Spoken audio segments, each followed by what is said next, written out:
If Israel just allowed the Palestinians to have a state of their own, there would be peace in the Middle East, right? That's what you hear from UN ambassadors, European diplomats, and most college professors. But what if I told you that Israel has already offered the Palestinians a state of their own, and not just once, but on 5 separate occasions? Don't believe me? Let's review the record. After the breakup of the Ottoman Empire following World War I, Britain took control of most of the Middle East, including the area that constitutes modern Israel. 17 years later, in 1936, the Arabs rebelled against the British and against their Jewish neighbors. The British formed a task force, the Peel Commission, to study the cause of the rebellion. The commission concluded that the reason for the violence was that 2 peoples, Jews and Arabs, wanted to govern the same land. The answer, the Peel Commission concluded, would be to create 2 independent states, one for the Jews and one for the Arabs, a 2-state solution.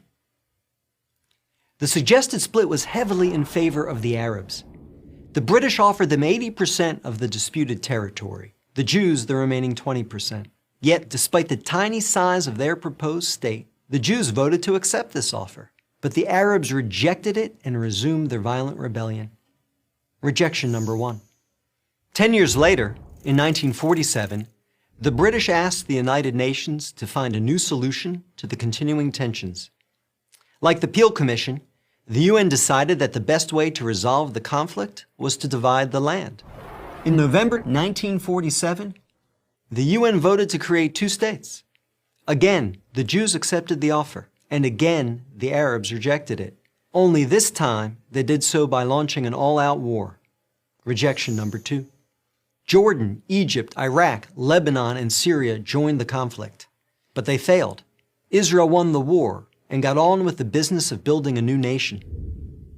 Most of the land set aside by the UN for an Arab state, the West Bank and East Jerusalem, became occupied territory, occupied not by Israel, but by Jordan.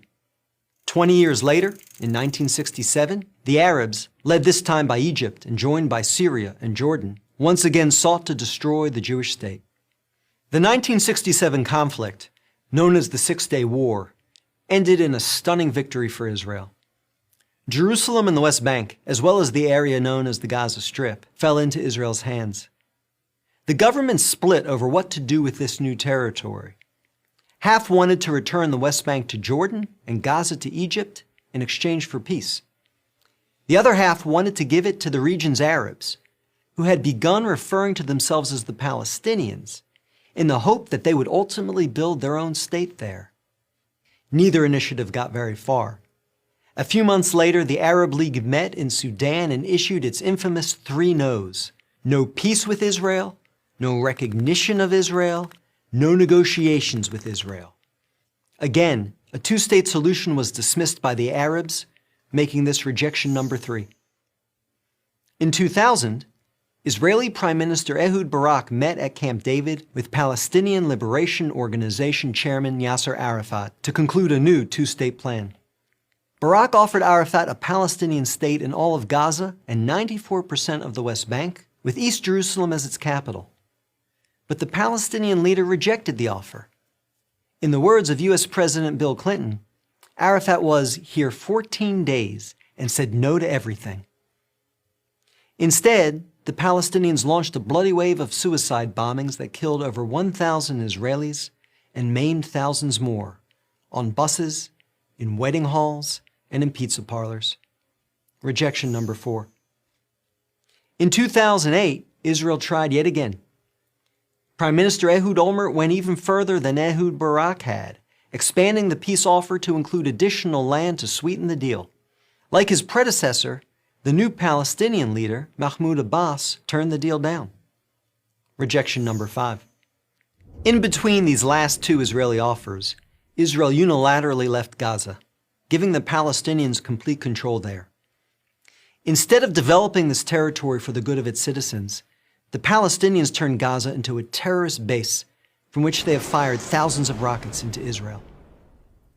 Each time Israel has agreed to a Palestinian state, the Palestinians have rejected the offer, often violently. So if you're interested in peace in the Middle East, maybe the answer is not to pressure Israel to make yet another offer of a state to the Palestinians.